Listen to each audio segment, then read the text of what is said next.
everybody, it's Adrienne for WDW Bound, and today I want to talk about planning a Walt Disney trip in 2021. Usually about this time of the year, I do a crowd calendar on our website, wdwbound.com, if you haven't visited, and this year I've decided not to, mostly for the fact that I don't think it's going to be possible to accurately decide or predict what crowds are going to be like in 2021.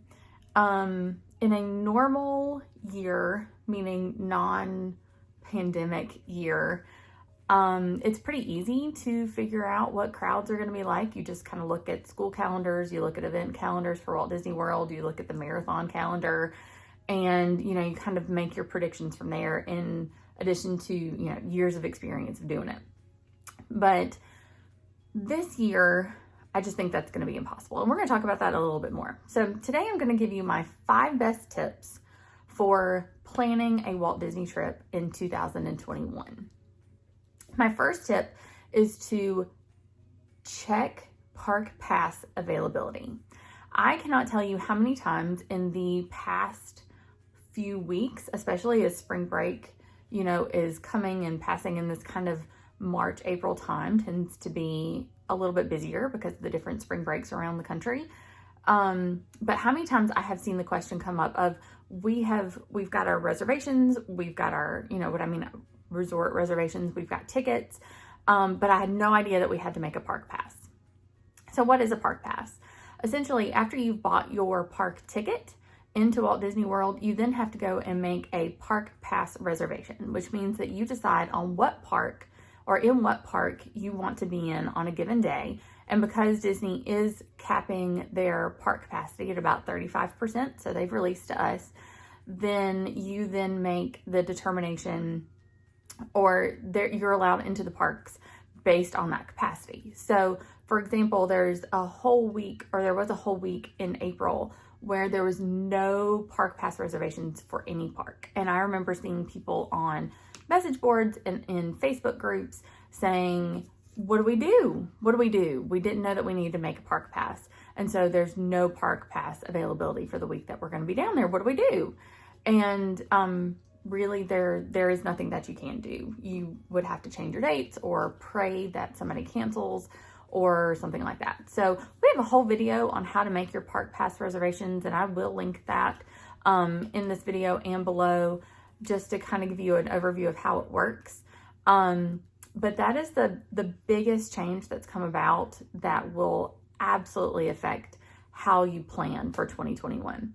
Now, how do you decide what park to go to on what day? That's completely up to you. Personally, we try to avoid Magic Kingdoms on weekend days because it tends to be significantly busier on the weekend. So we try to plan our Magic Kingdom days either for a Thursday, Friday, Monday, Tuesday, if possible, so that we don't run into those crowds. Because even though it is capped at 35% capacity, it tends to feel significantly busier than that, especially in Magic Kingdom. Also, if you're trying to get on Rise of the Resistance, which is still the most popular attraction in all of Walt Disney World, and you will need to have a park pass reservation for Hollywood Studios that day in order to try to get that boarding group.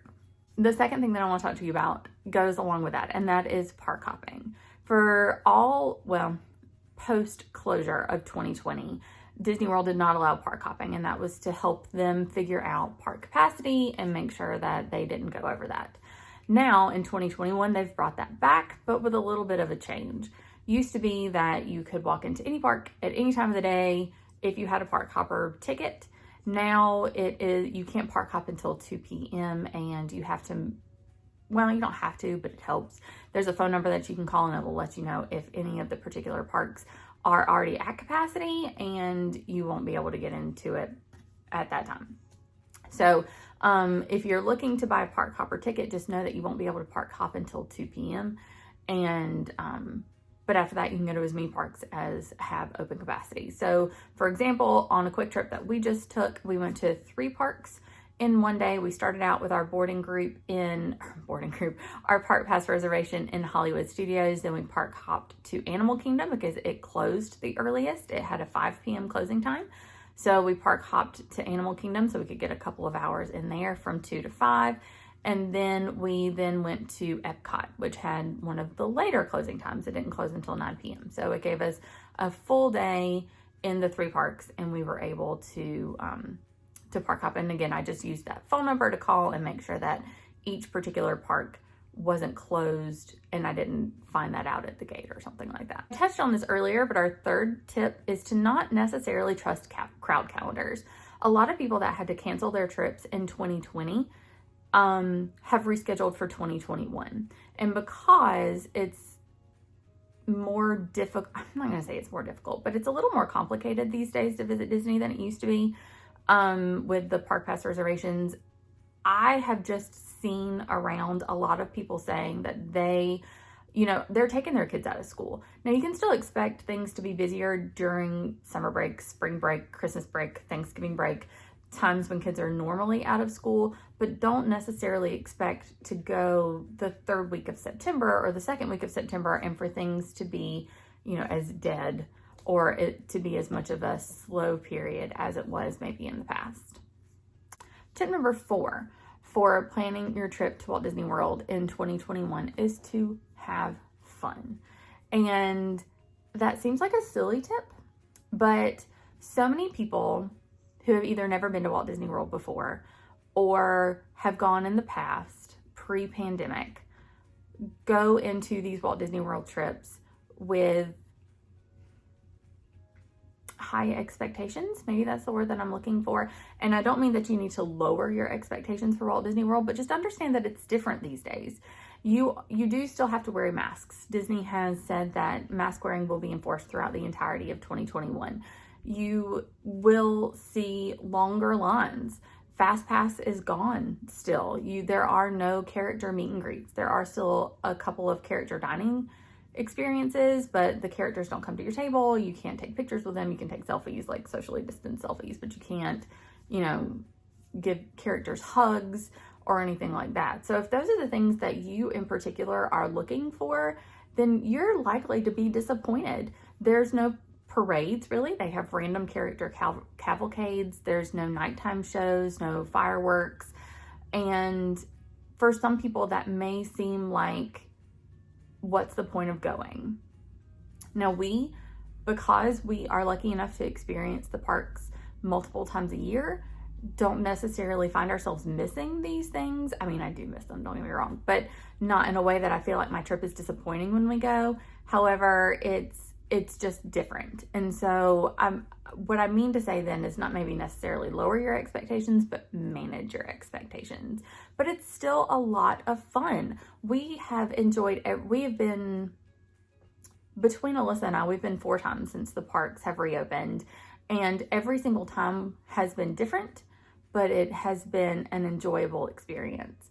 So I just want people to understand that when you're planning for 2021, please don't expect 2019 levels of what's going on. There are still restaurants that are closed. There are still shows that are closed. Many of those are coming back in the latter part of 2021. Disney announced, for example, that Festival of the Lion King is returning, which is fantastic because it's one of my absolutely favorite shows. But just understand that Disney is different this year.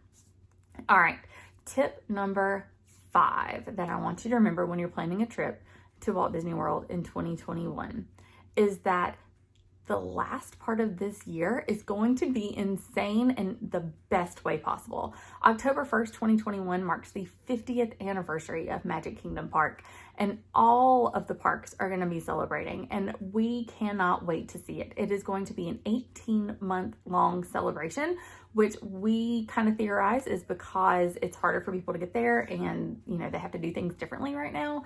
So it gives plenty of time for people to kind of come and enjoy the celebrations and the things that they're going to be doing. They've announced a few things that they'll be doing. They've already started to decorate the castle. The different icons in the parks are going to have projections on them just to celebrate the 50th anniversary. So far, we've not heard hide nor hair of a birthday themed 25-year cake castle, which I'll insert a picture of here if you've never seen that before, because you need to experience it in your life. And then also they announced that on October 1st, Remy's Ratatouille Adventure in Epcot is opening.